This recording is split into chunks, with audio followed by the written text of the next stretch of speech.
how would you describe the present, how would you describe the present judicial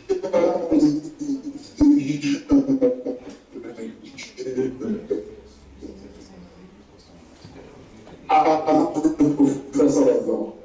What's the present judicial in terms of citizen confidence in the rule of law, credibility, and even accountability? And what do you intend to do? Because I know you are a professional in that field. Thank you very much. Okay. So do I go ahead and answer that question? Or? Yes, please go ahead. All right. As I said, my it is corruption across institutions. All you done one way or the other, and we think that in dealing with the issue of corruption, we have to take an approach that cuts across institutions, including the judiciary. We have to deal with all of those issues. I'll just give a very quick example of what we have done, or what we did in Lagos State, where I served as Attorney General for 8 years. When we were in the Lagos State government, we did fight corruption, beginning with the judiciary. And one of the things that we found when we got into office in 1999, we did a survey of lawyers who practice in the courts of Lagos State, and we asked them what their perception was of corruption in the judiciary of Lagos State. This was in 1999. 89% of those we asked said that the judiciary was notoriously corrupt. 89%. Now we asked ourselves the question, okay, so how do we deal with this? We looked at the issue of remuneration of judges, and I had occasion to speak with senior judges and ask the whole question of what they were being paid. Now, judges at that time were being paid 67,000 naira, which is probably something like $500 or so. That was in 1999. Now, these are people who have the power of life and death over others. They control, I mean, they can say, you lose your house, you lose all your resources, and they were paid 67,000 naira. You know, so an honest judge could not build a house, an honest judge could not buy themselves a car, or even go on holidays.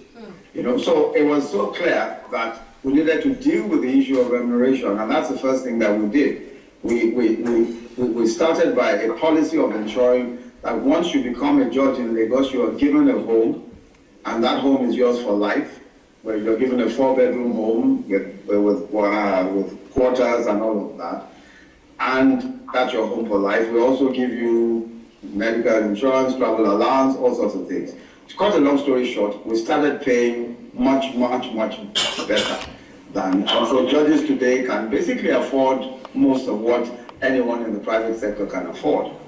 Now, the second thing we did in Lagos was to say that that if there is a complaint made against a judge, if a complaint is made, it will be processed and there will be a conclusion. There will be a sanction if need be. And what happened was that by 2002, 22 magistrates had lost their jobs. 3 High Court judges had lost their jobs. Now it became clear to everyone that we are simply not going to tolerate corruption, we're not going to tolerate misbehavior. When that same survey was done in 2007, that survey that I referred to earlier, looking at corruption in the High Court of Lagos State, from 89% was down to 0% of lawyers saying that the judiciary in Lagos was corrupt. 0% from 89%. Now what happened? It wasn't as though people suddenly became saints or anything like that, or they became angels. No, it was just simply realizing first that people ought to be decently paid, but secondly, that there will be consequence for corruption. What is happening in Nigeria today is that there is no consequence. There's no consequence for anything.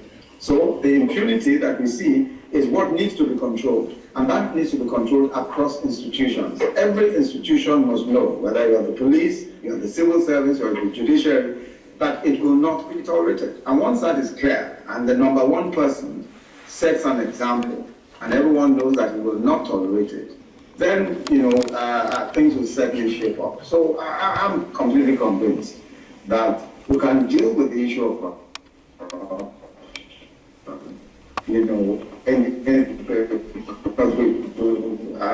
there is some example that we've seen. So that's my position. I can begin to talk about any institution that is not afflicted one way or the other by this corruption issue. But I think that we can start doing something about it. Thank you. Thank you, Prof.